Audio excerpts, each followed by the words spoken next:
持续锁定新闻大白话，我们来看呢，现在这个中美啊，现在终于川普跟习近平两个人是热线了，通话2个小时。那这个电话呢，川普说绝对还会有第2段还会有 Part 2。那他们也很期待呢，在 APEC 上能够见面。而习近平也说会在适当的时机访问美国，那他呢也会在明年初访问中国。好，这中美元首的通话当然也是世界的关注那就是有就抖音的问题两个人来提出讨论。习近平呢就说中方立场非常清楚，尊重企业的意愿。那川普则说呢，美国就是希望可以妥善的解决抖音的问题。好，那确实抖音的母公司呢字节跳动就提到说，感谢2位国家元首对于抖音的关心啦。那他们也会按照中国的法律来推进相关的工作。那也希望呢可以继续服务广大的美国用户好，两个人看起来啊，就是都先礼嘛，所以呢，都是释出了一些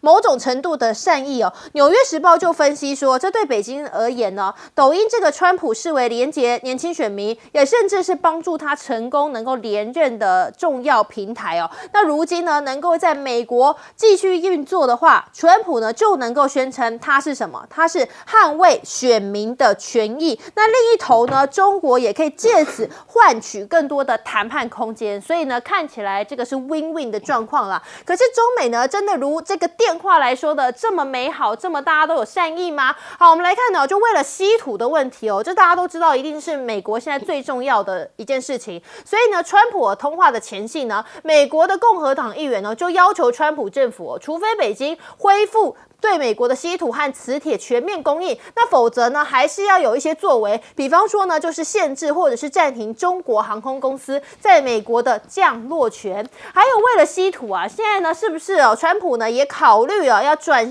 到阿富汗呢？好，川普和国安官员就认为说，在巴格兰这个基地非常重要，原因就是因为它可以监视距离阿富汗500英里的中国，那同时呢，还能够获取阿富汗的稀土跟采矿业，那建立呢反恐中心，打击伊斯兰国，甚至还可能重新开放外交设施但是要收回这个阿富汗的空军基地啊，这个官员很多人认为不太看好。为什么呢？因为他说这看起来像什么？像美国又想要再一次入侵阿富汗吗？那这个基地会是美国在内陆阿富汗的一个孤立的飞地所以呢，你光是要后勤补给啊，就非常的困难。所以川普现在计划要收回这个巴格兰的空军基地啊，不只是美国自己人、美国官员都不看好之外呢，阿富汗方面呢也是迅速的回绝，说对话可以，但是重返绝对是不行的。好，这是纽约时报就提到说，他们已经断然的拒绝了美军重返阿富汗空军基地的提议但是当然也说呢，还是可以靠着对话来改善两国的关系。好，除了是稀土之外那当然接下来牵连就是晶片啦。美国呢现在是不是要试图组所谓的晶片联盟来抗中呢？辉达现在就宣布要以50亿美元入股美国的半导体巨头英特尔。那如今呢，敲定这个辉达入股之后呢，也等于是开启了双方的新合作，这代表着美国晶片联盟已经正式成型了。好，但是呢，现在这个华为的部分啊，他们也有动作，因为华为在18号的时候呢，就正式的宣布了，说将会有自行研发的这个高频宽记忆体来推出 AI 晶片。好，韩国媒体更指出说呢，中国半导体的自主努力已经是达到了一个转折点了，已经渐渐的和其他厂缩小差距。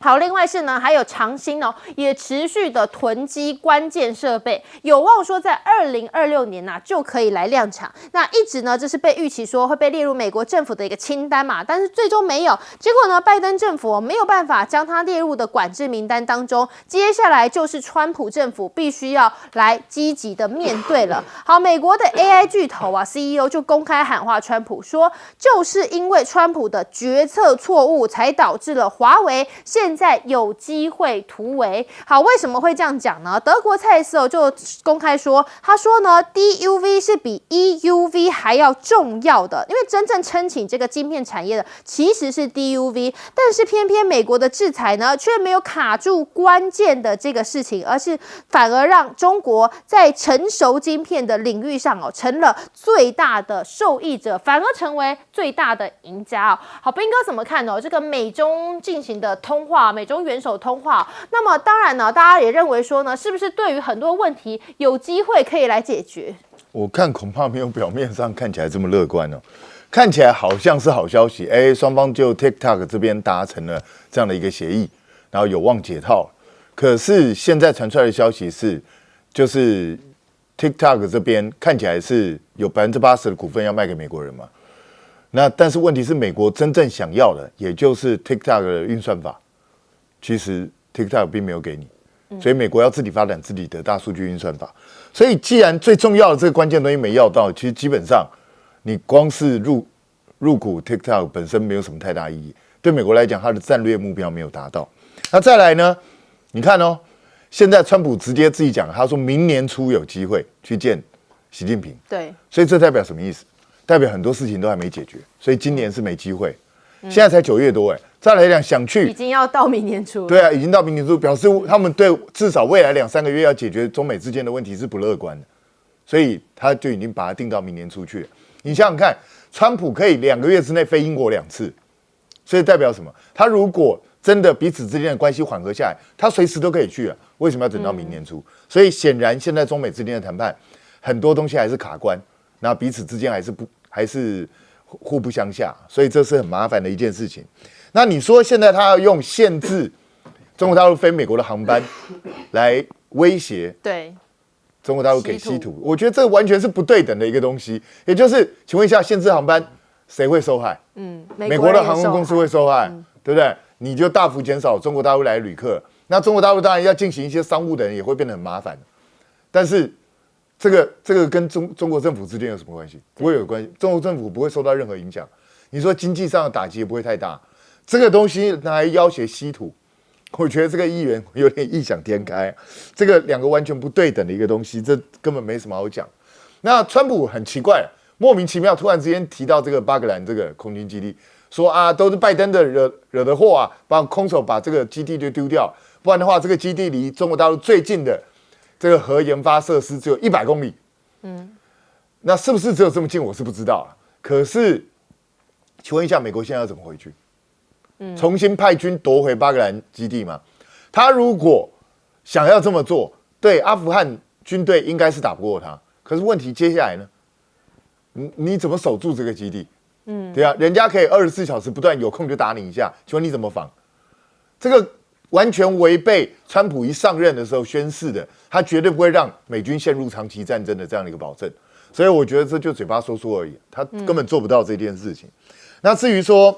晶片的这个战争，美国我们早就讲美国的战略错误，因为我讲过很多次，美国像是一个很严格的补习班老师，逼中国这个学生，你要赶快给我技术进步，赶快把我所有东西都学会，然后他还保护了中国大陆的市场，让中国大陆市场只可以某种程度还要感谢他，对，就是只让中国人自己做啊，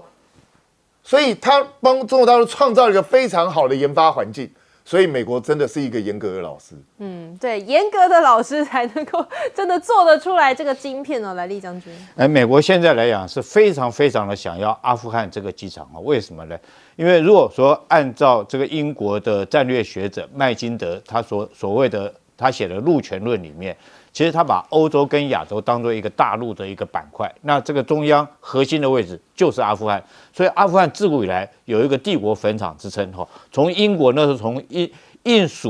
英国那时候占领了印度之后，当印度殖民地之后，他就想要向北发展哈，但是也是这个兵败阿富汗。然后我们看苏联也是入侵阿富汗以后，然后苏联因为入侵阿富汗，最后垮在这个地方，变成苏联自己崛起。那美国近期来讲，美国这20年在阿富汗的反恐战争，最后也是灰头土脸的撤掉。所以说号称帝国坟场，那为什么各个国家都想要抢这个地方？你去看这个地理位置，北边它就是中亚哈，它北边靠着塔吉克、土库曼这些国家，然后它的这个西边来讲就是这个伊朗哈，东边来讲面临的是巴基斯坦，所以它是位居中央位置。南边来讲哈，当然是可以控制到阿拉伯海，也就是波斯湾，所以它地理位置非常重要。那控制这个地方以后，距离中国有多近呢？距离中国现在核子武器的研发地方叫新疆的罗布泊哈，大概只有1个小时飞机的航程。如果说用它的 B2 轰炸机的话，1个小时的航程。所以美国非常想要占有这个地方。各位可以看一下这个地图，仔细看啊，伊朗这个阿富汗其实跟中国有一个连接的位置，那么我们称之为瓦罕走廊。这个走廊长大概400公里，那宽大概只有2-3公里，是个细细长长，这很特殊。为什么会有这条走廊的形成？就是以前英国的势力向北推的时候，那苏联势力向南推的时候，双方在这个帕米尔高原这个地方相会在一起。那双方为了避免更大的争夺，把这个保留一个中间这个就是缓冲的地带。那这个地方又变成中国跟阿富汗连接的一个地方。那这条走廊中国占了100公里，阿富汗占了控领了300公里哈。所以那如果说中国来讲，如果说让这个阿富汗让美国拿到这个基地以后，这个基地很大。它的跑道就有3600公尺，是美国人自己盖的，就是它所有重型轰炸机、所有运输机起飞、加油机起飞都没有问题。那如果说是让这个美国势力在进入这个地方，其实对中国的威胁很大。2个威胁，第一个，它距离中国核武研发地罗布泊很近，那距离中国的这个洲际导弹的阵地就包括哈密。包括甘肃的玉美来讲，大概作战半径都只有一个小时的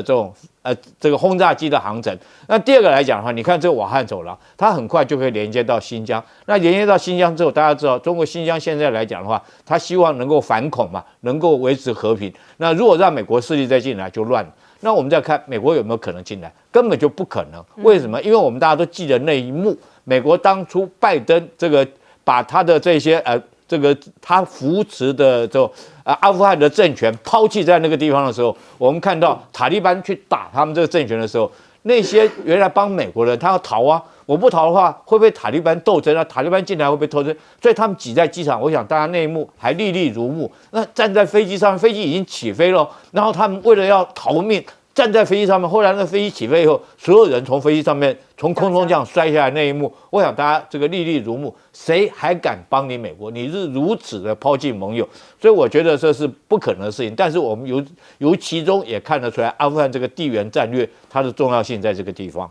来，老师。好，我先讲一下那个筹码哈，这个人与人、国与国之间呢，你要谈判，你要较量哈，就是筹码很重要。现在 TikTok 也变中国一个重要筹码。这虽然习近平讲很清楚说我们中国尊重企业的这个意愿，实际上真的嘛，说不好听一点，它可以控制这个企业的意愿，因为企业讲得非常清楚，商家告诉你说我们遵循国家的法律，所以他还是当尊重国家怎么想，因为这就变成了也是当中国的筹码之一，因为。真的 TikTok 这个东西不管你我他，或者当然美国，当然这个川普我很欣赏佩服他了哈，我不喜欢他，但佩服他。到了这种年纪还可以 TikTok 玩到这个样，这个人不简单，然后他所有平台都会玩，你知道吗？对。那也因此他得到大胜，所以他感谢 TikTok， 但他觉得这个太重要，他不能断掉，所以变成中国筹码之一。所以这个对中国很重要。但是我们在讲另外一个筹码，这个筹码真是重要到不得了，在全世界有37%的储量的什么东西稀土。它有4400万吨，是全世界1.2亿吨的37%，它的产量呢是27万，好，那么也是全球的这个60%。它更重要，它的金枝冶炼从1992年开始呢，从徐光那一套做出来之后，控制了90%的金枝冶炼，美国根本没有用。你今天告诉我，你去当时想去格陵兰，一开始就想去抓人家的稀土，讲不好听，你自己只有180万吨。那对方150万吨拿下来，加起来让上还300多啊！你到乌克兰也想要，现在到阿富汗你也想要，请问加起来也不过就几百，你跟中国的4400万怎么比？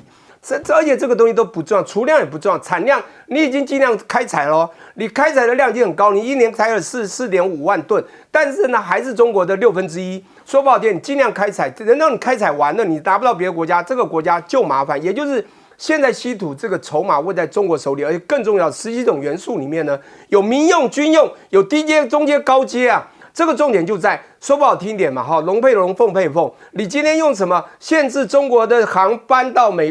国去来跟稀土来对坐？那真的刚才那个我们那个也讲对了，这根本文不对题啊！讲到经济归经济，你可以说买波音飞机等等嘛，对不对？从波音飞机等等去谈，这个谈的就是晶片嘛。你中国受到了美国在1.0版到现在2.0版，甚至拜登1.5版那个时候的整套的这个所谓的这个清单的紧缩，现在美国要的，中国要的就是你的稀土的低阶配低阶，高阶配高阶嘛。但是现在美国很惨哦，你看他让辉达去设计一个 H20，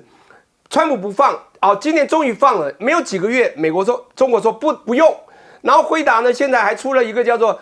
我们到中国去可以大赚钱的这个 RTX Pro 6000，中国说不要用它的。为什么呢？很清楚，你美国为什么让你赚钱？而且我们在这种所谓的中间或者成熟制程，我们已经 well established， 我们到位了，不需要。我要的是高阶晶片跟你的高阶来对，高阶稀土跟你高阶晶片来换，最少你最高阶的你的 EDA， 或者你控制到艾斯摩尔的 EUV 等等的。当然 EUV 它也在突破了，它现在的深紫外光的曝光机 DUV 也出来了。当然 DUV 出来，我们还在观察啦，它一定要有稳定性，良率最少1年才能看出它能不能量产。我们还不能太乐观，但最重要的就是中国跟美国的筹码已经非常稳定的知道它的未来。我最后讲的就是辉达，你跟 Intel 这样去扎钱就没有用。今天市场最大的还是市场需求，市场需求，辉达还是需要中国的市场。当你 H20，当你这个 RTX Pro 6000全部被封锁的时候，我跟你讲。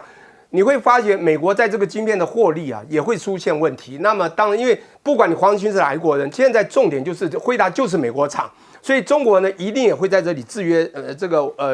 我讲美国，也就是中国现在的筹码基本上有很多可以对做这个美国，让美国现在有点可能会喘不过气来，必须两边互相的谈判妥协。更多国际内容马上回来。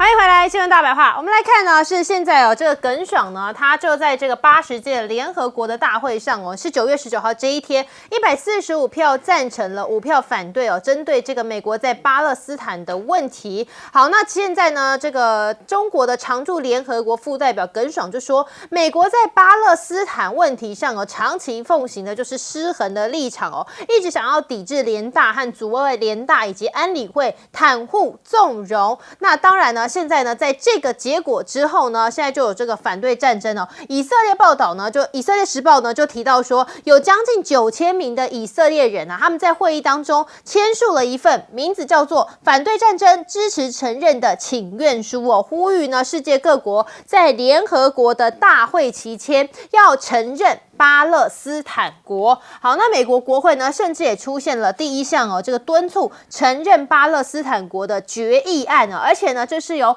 民主党籍的议员所领衔提出的。这显示什么呢？华府在以哈冲突持续将近2年之后对于以色列的态度呢，也出现了转变。好，另外是呢，葡萄牙他们就已经宣布了，说9月21号开始就要正式的承认巴勒斯坦国。好，那另外呢，还要看到这个战火，还有是在俄乌的部分。好，第3个领空呢，说是爱沙尼亚这边呢遭到俄罗斯侵犯那它当然呢也是北约的国家之一。爱沙尼亚的官员就提到说，有3架俄军的米格31战机呢是侵犯了爱沙尼亚的领空，那这是没有经过许可就直接飞越了芬兰湾，一共停留12分钟。那爱沙尼亚呢也是最近继波兰和罗马尼亚之后第3个领空被俄军侵犯的北约国家。好，那所以川普政府呢现在也有动作，因为他们呢就首度的批准了对乌克兰的军援。这次军援呢是出自于美国以及北约他们首次启用的一个新的机制，允许说透过北约成员国的资金，直接从美国武器库存当中供应武器给乌克兰。好，美国的国防部次长呢甚至说已经根据这样的机制批准了2批，每批是5亿美元的军援。好，但是呢，丹麦部分他们也说呢，他们有一个北极之光军演可是却是排除掉了美军美军没有办法在这个军演当中一起参加。丹麦政府就宣布说呢，将会斥资大概是91亿的美元执行这个防空军购计划，而且呢，预计在里头会采购8套的中长程防空系统。好，那在丹麦的属地格陵兰举行的这个2025北极之光联合军演，但是没有邀请美军加入。好，可是呢，在中国方面呢，则是在这个秀肌肉嘛，所以现在呢也有秀出了歼20哦，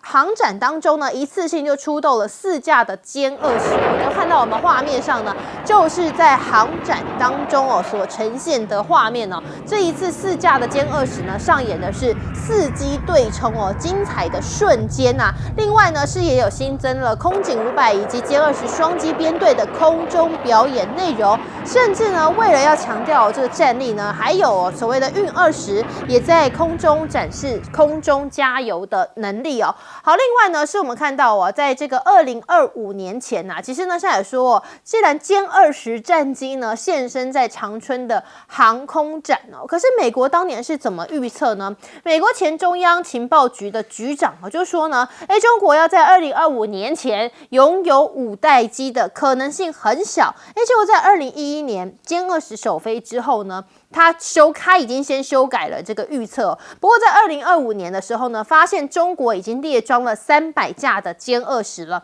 那美国军队目前呢5代机的总数大概是接近有900架，但是随着歼35、歼20持续量产，未来中国的5代机数量呢，恐怕也会很快速的增长。那当然，对于美国来说呢，会造成一个极大的威胁。好，那现在还有一个长春航展当中热议的话题就是说我们刚刚看到那样的画面歼20直接就秀给你看那为什么能够秀给你看呢？当然就是我不怕你看嘛，就是这对我来讲已经是没有差了，我还有更厉害的东西所以呢，在这回你看到展出了歼20就被评论认为说呢，已经不是中国空军装备当中最顶尖的型号了。那某种意义上来讲呢，它已经是一个14年前就有的，所以有网友认为说，中国现在是不是已经研发出更新款的战机也就是说，你还在那边纠结5代机，我们搞不好已经有第6代机了。那中国呢，频频秀火力这是不是代表说军事立场也开始转趋强硬了呢？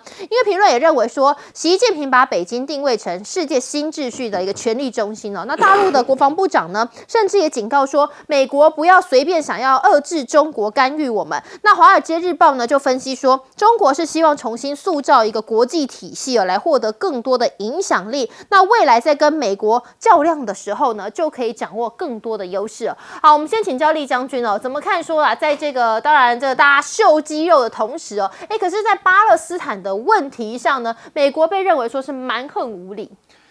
我真的是为巴勒斯坦目前的处境感到非常的哀伤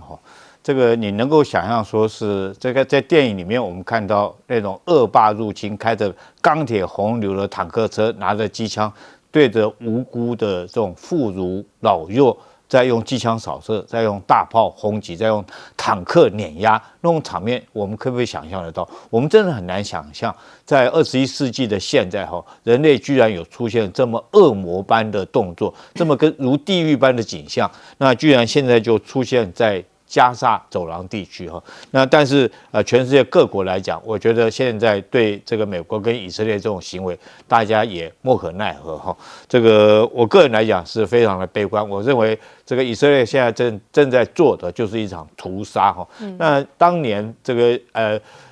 德国这个纳粹对你们屠杀，现在你们居然这个占领人家巴勒斯坦那边土地之后，人家让你住在那边，你反过来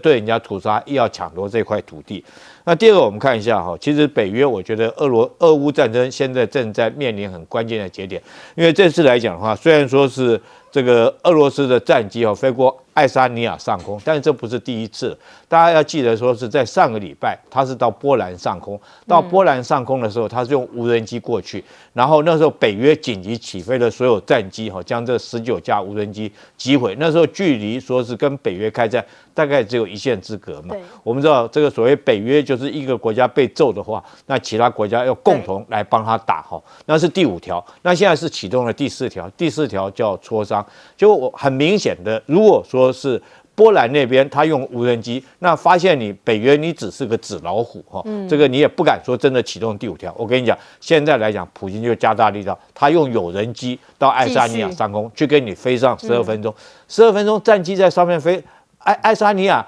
很小很小一个小国它12分钟可以绕你2圈呢。那大家不要以为说只有战机在上面绕，那怎么样保护这架战机的安全？我认为它在下面，它这个波罗的海舰队在那个地方，所有对空的导弹已经完成掩护支援动作，所以很明显的，我认为俄罗斯来讲的话，普京来讲，现在加强力道已经看破你北约的手脚，你北约就是一只纸老虎。我上次用无人机试，你们也不敢启动北约第5条，我现在只敢第4条，我现在就用有人机到爱沙尼亚上空给你绕一绕。所以我觉得俄乌战争如果照这种状况下面来看的话，可能这个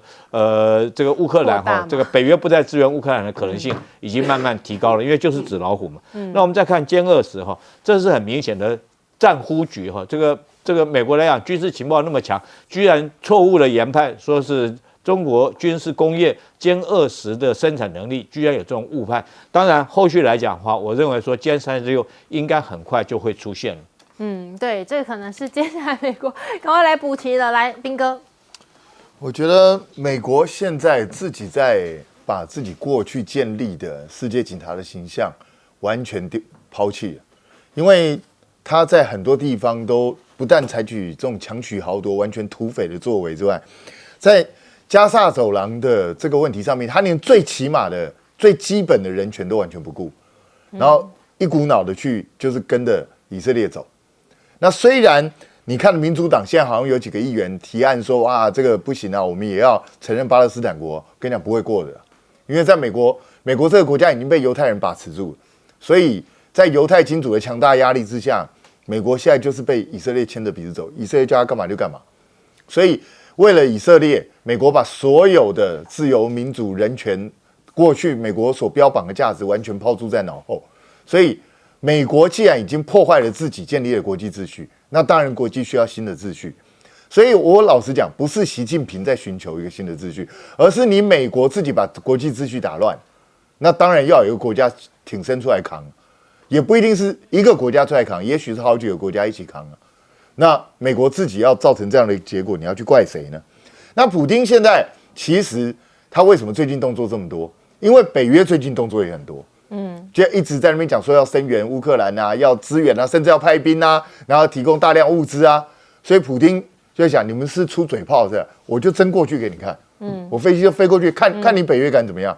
那北约事实证明北约真的不敢怎么样。对啊，就当做就闷不吭声谴责一下就算了。然后美国居然好意思说，他终于又启动对乌克兰的军援，这哪是军援，这叫军购，好不好？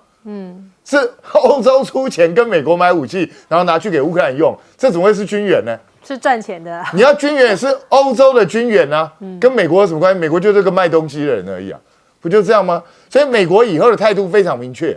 他不会援助你，他就是卖东西给你，那顶多只是卖得快一点而已，就是这样子。这一批现在要买了，到什么时候能够全部交完货，我还不知道了。那至于说丹麦为什么不跟美国买爱国者？哪一个傻瓜会跟一个觊觎你国土的家伙买武器？你有毛病吗？丹麦的格陵兰，川普不是一直想要跟他要到手吗？那你是丹麦，你会傻到去做这件事吗？当然不跟你买。欧洲自己有这些东西，而且爱国者被连续的几次，包括这个加萨走廊啊，然后以色列这边的战争，还有这个乌克兰这边的系统，都证明它的漏洞越来越大，它拦截率越来越差，所以买欧洲的是刚好而已。来，教授。OK， 我先讲一下，刚才有讲到这个，真的这个美国不太顾人权，但他顾一个权叫霸权，所以他非常有霸权，所以他可以行霸道，然后呢霸凌其他的国家。现在这个联合国里面的145个国家赞成巴勒斯坦，也就是从这个角度说，我认为巴勒斯坦是一个国家嘛，他不管不来，我们视讯跟他开会应该的，因为我们就像刚刚一样，我们也同意巴勒斯坦这个国家，你们一路这样打人家，而且根本就不顾人权，这是不对的。相反的，另外一票有5票反对，当然就是以美国带领的那种他的霸权所带领，所以他是一个霸主啊，他数目是不是再小，我就是美国嘛，你要不然你要我怎么样？就像你选上总统，你可以说啊，你要我怎么样，对不对？陈水扁不是也这样讲过？你今天是世界霸主，所以他霸权霸道霸凌，这是我的认为。很多的国家敢怒不敢言啊！你一个 GBU 的武器生土炸弹就炸不到别的国家，如果是换别的国家去打，我跟你讲。你在加拿大开会开 G7 会突然翘跑跟我说2个礼拜要打，就2天去打别的国家，没有国家敢打法，因为大家都不高兴这样做，但敢怒不敢言。还是一句话，美国是霸主，当然你现在没办法，但是在整个国际地缘政治里面的拉帮结派、呼朋引伴，美国的声浪会慢慢小。因为我觉得我们讲中国一路走来就是礼仪之邦啊，就是以人数对人，那久而久之文化就会赢就对了。好，我先讲一下哈。我觉得这个很有趣的就是，各位记得2014他们写过一个文本，在2015年写完，叫《中国制造2025》，里面呢特别有2个化：工业化、资讯化。里面3步走，25、35、45，要它从制造国、强国、前国到第一国，就2045他们要建国100年嘛，就是说他们认为要100年梦。但这里面有个重要的，就是他们推10大领域，这10大领域第一个叫新一代讯息。各位记住一下，当时华为、中兴就在推4G 的时候，他们说我们要迈入5G、6G。结果有没有迈入？很快就迈入了，全世界签了多少单啊？都是华为限制的。当然美国太聪明了，马上制约华为清单，帮你封锁。那美国就开始来突飞，开始做5G、6G，但是并没有赢过华为。现在我们讲战机啊，各位想想看，4代战机拼了很久嘛。你刚刚讲歼20，好，不管怎么说，2011年他说你到2025都做不出来，2011年14年前人家就开始做了，一下做出300架，你不是跌破眼镜？我想中国现在制造就是直飞的。川普讲得很清楚，美国现在没有制造力耶，船以前1天1艘，现在1年做不出1艘。中国现在1年做多少艘？人家制造船量是你的380倍。我现在要讲的是以前玩手机嘛，4G 变成5G、6G 跳很快，那是中国。现在他们4代战机会变5代、6代也会跳很快。我跟你讲哈，他歼20，我跟你讲，他们现在我搜了一下 Google， 非常清楚啊，大家都告诉我们。现在全世界在推6代机，只有中国已经试飞了。它不管是成飞啊，是成都的这个飞机这个工业集团，它的歼36或者省飞的歼50都已经试飞。中国当然美国也在做嘛，哈 ，F47是波音在做，它当然有其他类比。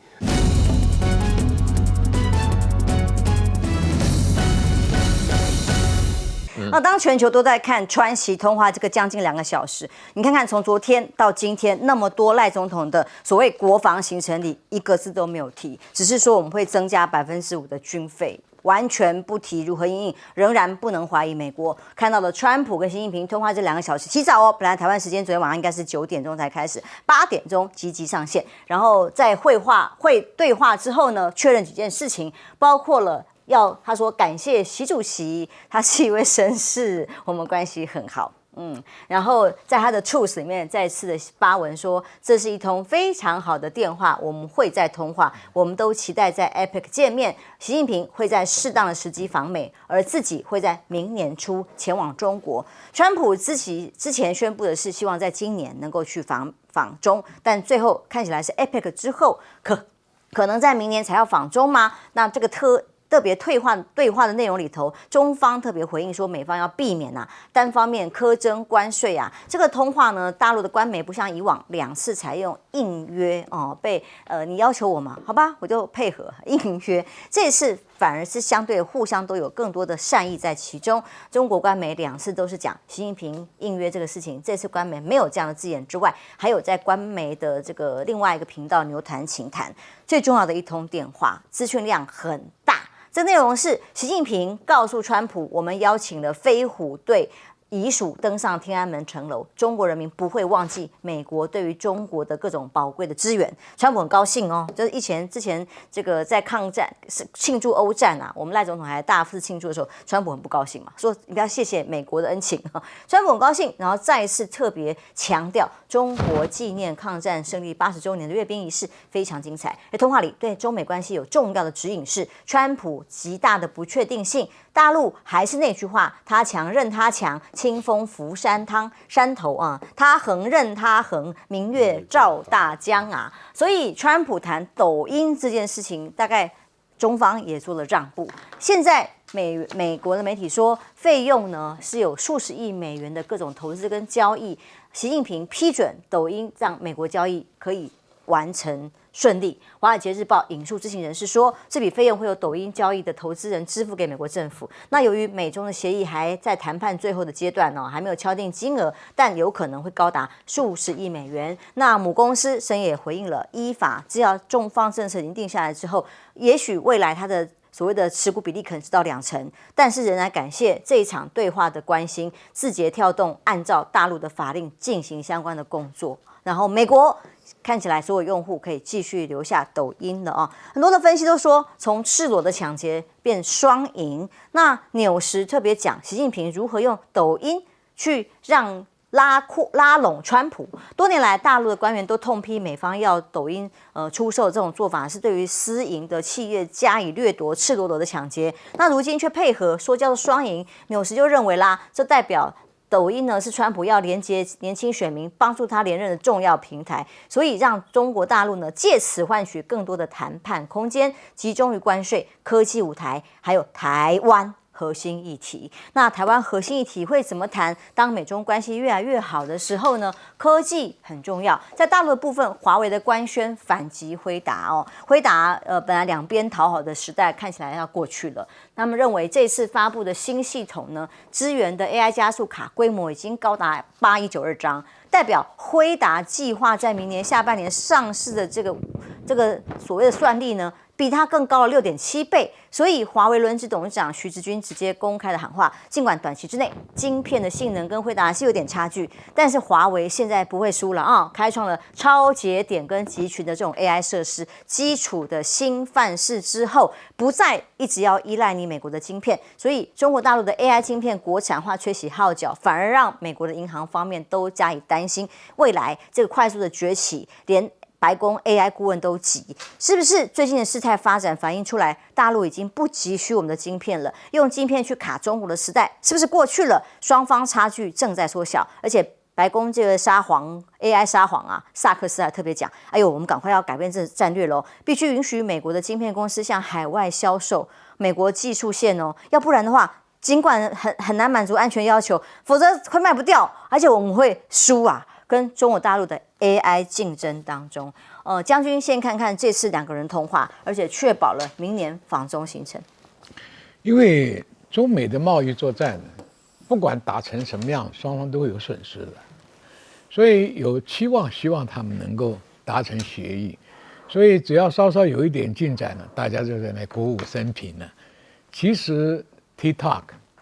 真正的关键运算的能力还掌握在中国大陆。其他的给你股份呢，释出些善意，但是中国换到什么我们不知道，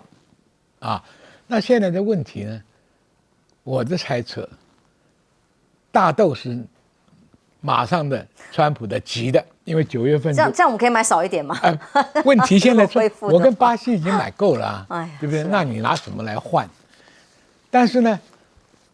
中国可能会释出采购一些波音，因为中国的大飞机啊，到现在还没造成，它每年的消耗量很大，要展开国际上的飞行，它有需要。我预计将来波音会让一点，这外媒有报道的，会让一点。但是千万一个大豆一个稀土，中国大陆不能让，因为现在伤筋动骨的东西啊，现在都还没用哦。因为什么？稀土，美国的稀土啊，军工复合业的稀土只有库存6个月，现在大概只剩4个月，所以美国再撑一下的话，你的什么6代机什么都不要做了，这个才是真正捏到美国的命根子的东西。对欧盟也是一样，欧盟你要做电动车，你没有永久性磁铁，你不要玩了。第3个问题，又回到我们自己的问题，台湾现在是待价而沽啊。美国我刚刚讲了，在撤退啊。第2个，我再跟各位讲个什么叫韧性。我给你举个例子，全世界真正表现在韧性作战的是日本。日本2战之前呢，他200年来他的这个武士道精神还在军中，所以日本小孩子从小学就开始学剑道了，什么东西，连台湾在当皇民的时候也干这一套。每一个人被洗脑说天皇不是人是神，要效忠。结果呢，他很成功是在哪里呢？你看麦卡塞的反攻，打塞班岛，打硫磺岛，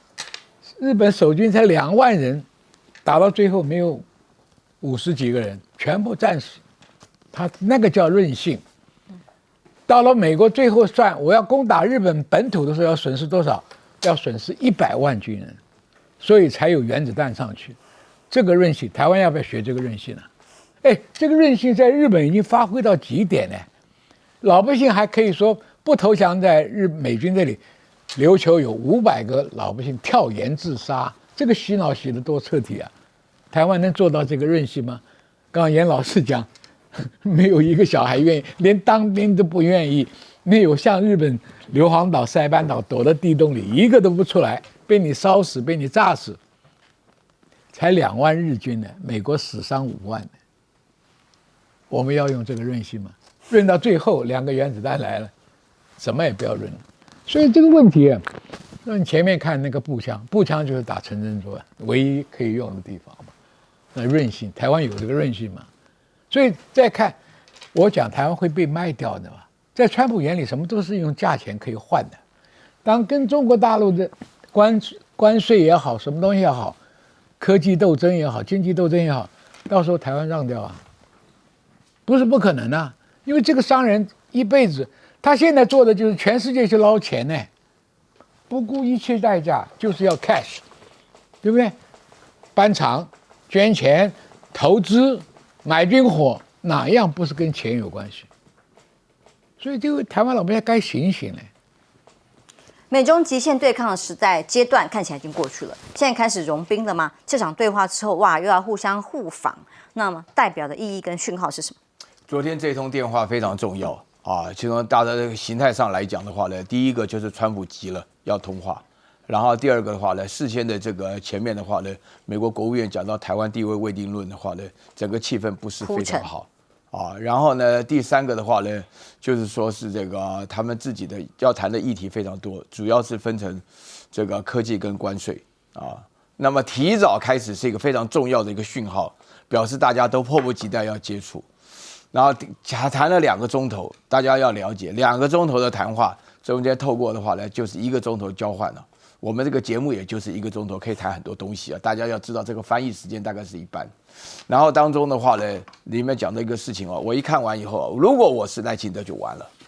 啊，因为川普讲，因为我首先看到美国方面发出来的讯息是说谈得非常好，川普说啊，就是说习主席是一个 gentleman 啊，这个话呢，然后它里面最重要的话呢，就是说里面双方表达善意。没错，川普对谁表达过善意啊？啊，对印度的莫迪就打了2个大巴掌，就不行不服再打个大巴掌，3个大巴掌。川普哪里有会表现善意啊？川普是标准的粗鲁的美国人啊，永远只有金牌没有银牌的。为什么表现这么多善意？我问大家，大家心里扪心自问啊。我们讨论了3个议题：关税、科技，还有台湾这3个核心议题。哪一个议题是最重要的核心议题？不言可喻，大家心里非常非常的明白啊。难道你不看不懂吗？大家看国际局势只能够听新闻报道吗？同时啊，美联社跟新华社都已经认定了，他们谈的结果是这样子。然后为什么川普没有赶在现在才9月中啊？你赶到今年年底的话呢，也可以说啊，没有，明年初就到明年6月啊。为什么有一个最关键的核心议题没有谈得非常满意啊？从这报道当中，我看到的所有报道当中，只有来 TVBS 这边提到了台湾核心议题，其他都没有提啊。这个偏偏是最重要的。昨天我跟方恩格就在聊到这个问题，他说这个一定会是其中最重要的核心议题。那这个科技上来讲，最重要的就是，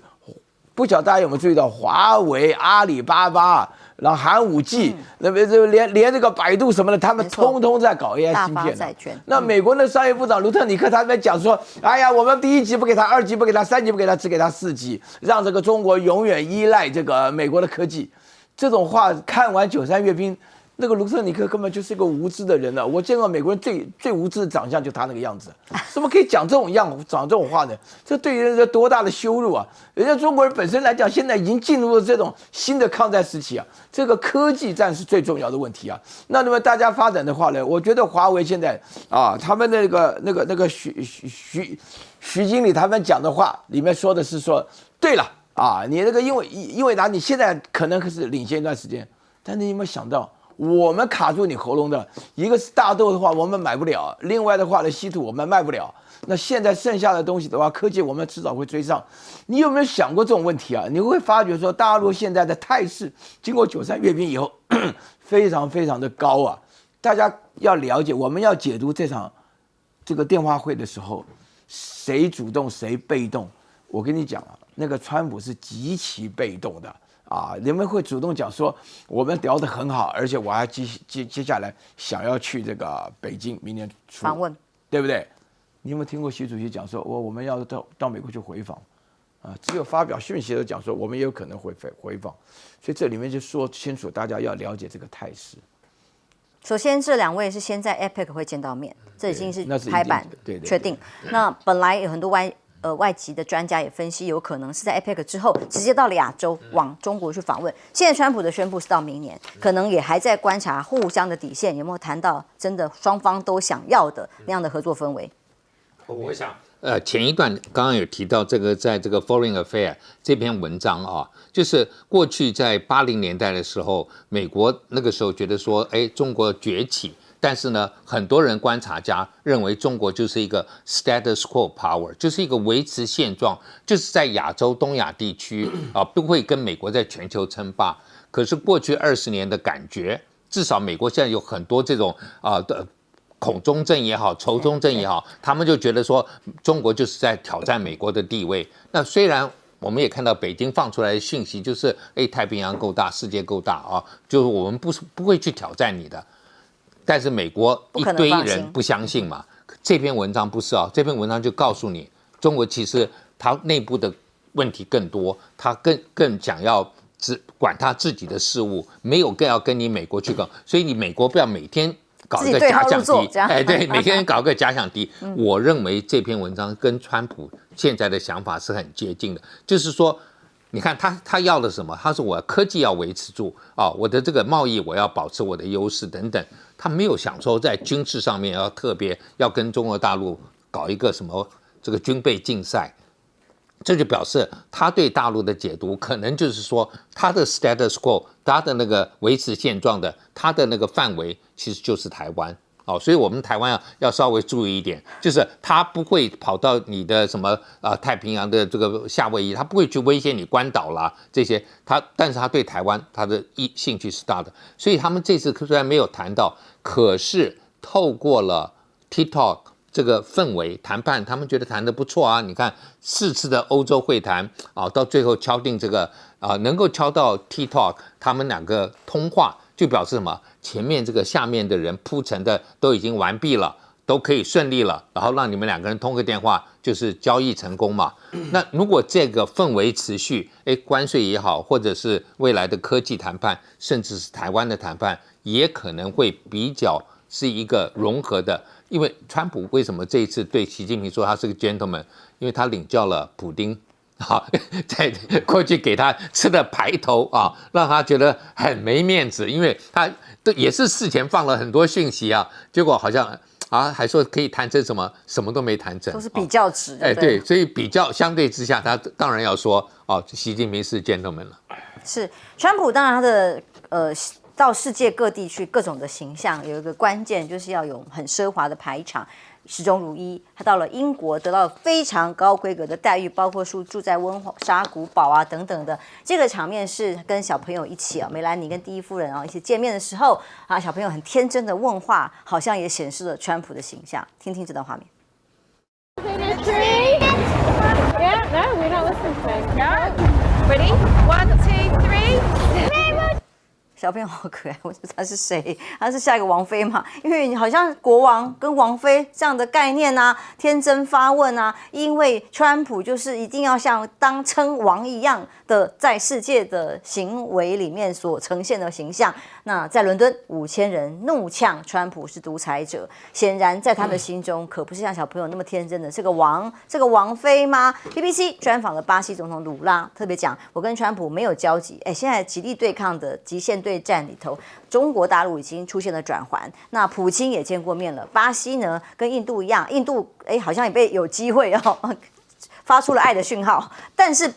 巴西的鲁拉不一样，还在被很高关税打压底下。他说呢，我会在联合国大会跟川普擦肩而过他会跟他打招呼因为我是文明公民。但是他或许是美国总统，不是世界的皇帝哦。打个招呼可以，但他到底要怎么样呢？因为以委内瑞拉来讲哦，这些国家的民众，包括总理呢，都觉得不可思议，已经是第3次了。美军第3次的打击的，他说认为是运毒的船只。再度的造成3个人丧生。委内瑞拉的总统说，这简直就是未宣之战，说要打的是恐怖组织跟帮派，可是搞了半天，一天到晚打没有经过审判，也没有经过查证的这样的船只里，到底是不是真的是毒枭？你想打就打，你想炸就炸，人命在你手里算什么？而委内瑞拉呢，继续举行了大规模的军演，那么包括了挂出了苏凯30战机等等的雄狮大队，搭载俄系的反舰飞弹，针对美舰意味非常的浓厚。但是委内瑞拉的关系很紧张之下呢，美国的军事存在的更多的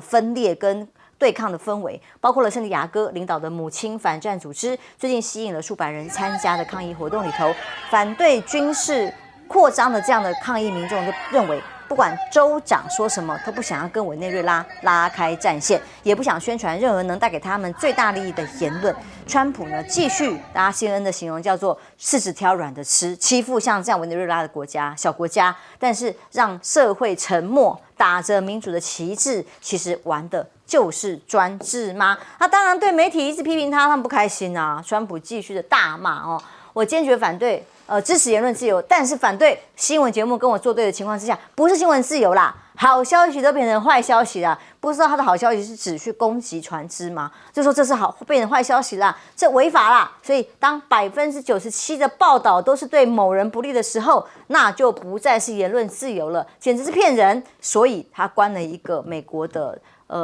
应该是 ABC 的脱口秀节目，因为这个脱口秀节目里面骂他，他就直接这个节目就关了啊。所以川普很不满啊，所以这负面报道啊，他说这个只是开始，他们做的攻击我啊，所以执照被撤销也是刚好而已。川普继续规定了包括 H1 签证，其实韩国上次去工厂搜索，就是因为他迟迟不发嘛，这 H1 签证嘛，让没有办法工作。那现在说我就要付300万美元，你才能来申请这个签证的做法。专家这个美国移民委员会的资深研究员他就说了，这几乎可以肯定这种事情叫做违法的，因为很可能在法庭上还会被推翻，因为国会只授权政府去设费用收回这个审核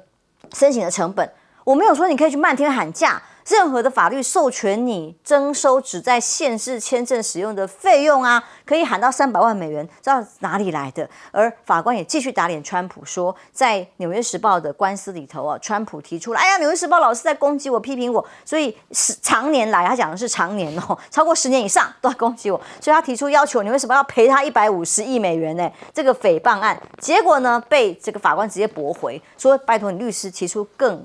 这所谓很浮夸的内容，这种措辞他没有办法接受，提出合理的范畴再来谈。将军，这个东西啊，你可以告他诽谤，但是你诽谤的要有事实证明嘛。如果说这个记者说我也查证过有这个事实，你怎么告他？所以这种标准的土皇帝了，偏偏西方社会相信媒体是第4个制衡的权利。你偏偏你去关人家的这个网红的电台，那很多人就不同意嘛。你的行为已经让人家看得可疑了。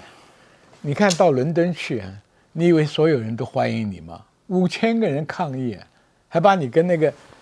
卖淫的那个头子的照片都给你打到伦敦的那个温莎公爵温莎堡上面，多难看啊。所以这个东西啊，川普多行不义啊！我跟你讲，他其实内外都不顺利，你知道吧？自己自绝于全世界，当年你是全世界的领导，对不对？你把G7的几个国家，就像白雪公主对小矮人一样，坐在你面前听训，对不对？你威风是耍尽了，这7个欧盟的国家心里怎么想？跟孪生体一样，连体一样的加拿大一刀割出去，还混那些互骂，这跟唯一的世界上另外2个大国，一个俄乌战争在那里搞，一个跟中国的经贸在作战，关税在作战，现在跟全世界为敌。你以为你是无敌超人啊？对不对？我跟你讲，很多关要过自己的通膨现在好似降了一席，这个火浇熄了没有？没有啊，这个通膨到了圣诞节更厉害啊！前面的囤货都卖的差不多了。没错，那个时候老百姓，我跟你讲，老百姓听媒体洗脑有时候左耳进右耳出，但是看到物价上涨，看到电费上涨，看到医疗费用上涨，那都是有感呢。你现在共和党那几百万那些种大豆的、种高粱的、养牛的，他不恨你啊？所以你明年的期中选要不要选？对不对？所以你不要看他很得意啊，他是好出风头，所以每个国家就捧他到英国来坐在国王的威风，大马车上面金碧辉煌，前有御林开道，后面有御林军开道护卫的威风炳炳。连小女孩都说你是王妃吗？对不对？这个小孩子直接的感觉嘛，连他都感觉出来了，对不对？英国是一个没落的王孙呢，唯一拿得出来就是这一套嘛。听说温莎堡的工人擦那个银器是擦了好几天呢，那银器要擦的，不擦就不亮的，对不对？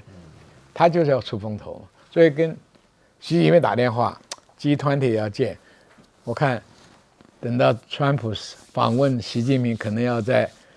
紫禁城里面招待他才行。真的开玩笑是如此。好，我们休息一下，马上回来。官方非常隆重的对待，但街头有5000人以上的抗议群众认为他独裁。我跟你讲，川普这个姓是德国姓，但川普的妈妈是苏格兰人。我跟大家坦白讲